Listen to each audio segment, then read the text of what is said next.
What's up, guys? Welcome back to the right side. Today, I want to talk about Social Security. It's a lifeline for some and a financial house of cards for others.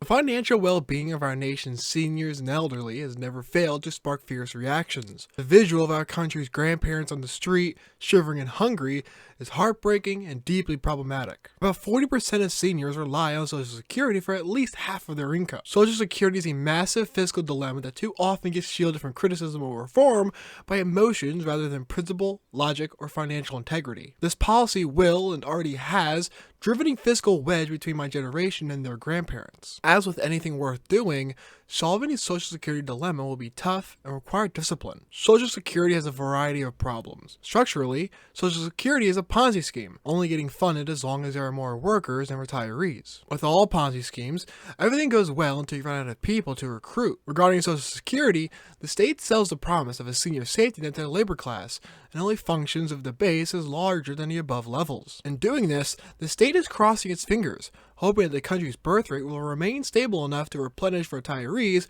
with more workers. But with the pervasive presence of degeneracy and the poisoning of the family, this gamble has no chance of paying off. As with all social programs, the centralization of the state strips the power and efficacy of local communities, families, and churches, preventing them from solving the problems or helping those in need. Atrophies their ability to fill in the cracks of human society. As the center of discussion when discussing what government ought and ought not to do, the real question regarding Social Security ought to be whether retirement savings are a legitimate form of government. Is it a worthwhile endeavor by the state? Are we willing to delegate the responsibility of caring for our family members to the state? Are we ready to give the state that much power over us, making our seniors, a vulnerable class of citizens, dependent on those in power? The bottom line is that centralization, as has been done with caring for seniors and the elderly, has atrophied the actual avenues that would solve these problems without the state. Logistically, Social Security just doesn't add up. It's a program that's doomed to fail from the onset. A country maintaining a healthy birth rate with a moral and religious people who practice financial and physical discipline could afford a program like Social Security. But it wouldn't need it to begin with, as that kind of a society would have built the necessary local infrastructure to solve and adjust for those negative externalities. The United States, as it stands right now, is experiencing a collapsing birth rate. If you don't know or are unsure about the implications of a low birth rate under replacement, look no further than South Korea and Japan. If you ever go to Japan, you'll notice the many vending machines there. On the surface, what appears to be a unique niche or difference in Japanese culture is actually the result of something much more grim. The reality is that Japan's labor force is so small that the cost of labor is higher than the cost of just having a vending machine there in the first place, much like we're seeing with the emergence of kiosks and self-service machines here in the States. With a shrinking population, things get more expensive and businesses push for automation. So, couple the birth rate problem with dependence on the state that relies on replenishing more workers and retirees, and you get a cocktail for societal collapse and civil unrest. Social Security might have been more feasible in a country where you would have 6 kids on average. Social Security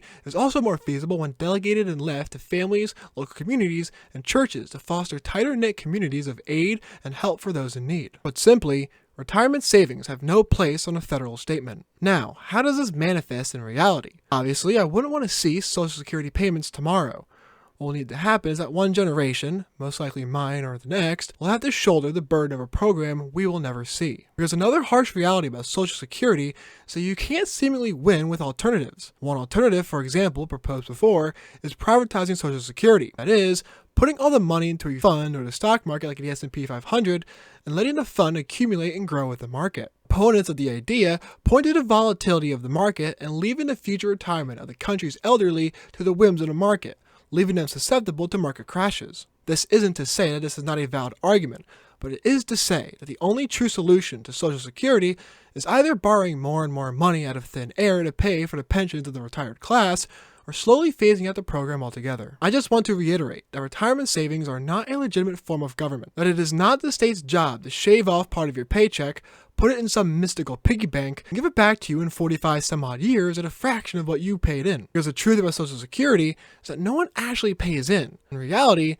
The money taken out of your paycheck today is given right to a retired senior. There's only one person in charge of building your future and saving your money: you. See, I align myself with the part of the right that believes that accountability is a great self-correcting measure. While I can also acknowledge that, left to their own devices, a certain segment of the population whose failure to self-correct becomes a burden on all of us, the answer to those externalities is not further state power. It's not yet another social program. The solution is a decentralized government that allows communities, families, and churches to step in and help the individual. At its core, Social Security is an overreach by the state into a duty or responsibility that starts with you and ought to end with your family, local community, or church. And now, to more precisely address those who may have strong convictions on the matter, or who may project this stance on Social Security to mean that all on the right, or who are conservative, to be woefully short-sighted, or desiring the elderly to starve to death on the street. I admittedly recognize the effects that entitlement social programs have on a population. Once the policy is instituted and therefore implemented,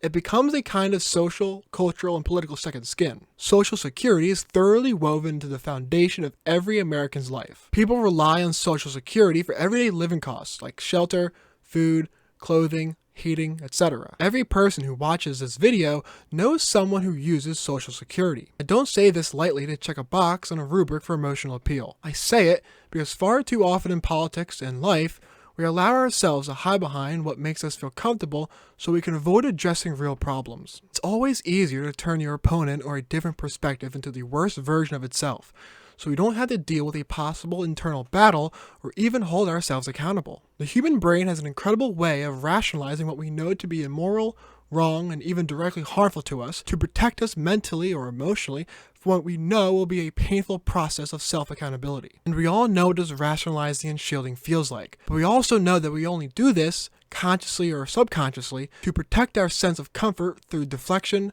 dismissal, or even denial. All of this is to say, don't be driven into battle or defense by emotions that you know to be subjective, but instead by logical and rational convictions you hold to be objective. In the end, the Social Security dilemma isn't just about numbers on a balance sheet or projections on a graph. It's about reclaiming the principles that make us a strong and free society. When we delegate personal and familial responsibilities to a faceless bureaucracy, we erode our financial stability and the moral and cultural fabric that holds us together. Social Security is a symptom of a deeper issue: our increasing dependence on the state, and our willingness to trade autonomy for the illusion of security. The future of Social Security and our nation hinges on the fundamental question: do we want to entrust our most personal and vital responsibilities to a distant, impersonal bureaucracy, or do we want to reclaim our agency, rebuild our communities, and rediscover the power of individual accountability? This is more than phasing out a broken system. It's about reigniting the self-reliance, accountability, and local support networks that once defined our nation. It's about choosing discipline over dependency,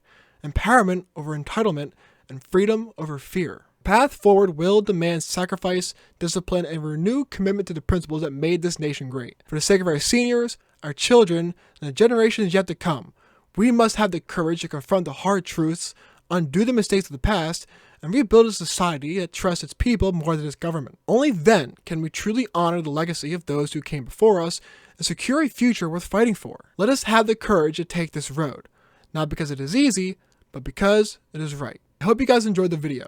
If you did, hit the like button. If you'd like to support and help the channel grow, become a member, subscribe, and ring the bell to stay updated with all my uploads. Finally, whether you agree or disagree, leave your thoughts in the comment section below. I look forward to engaging with you guys in respectful and thoughtful discussions. With that said, I'll see you guys next video. See ya.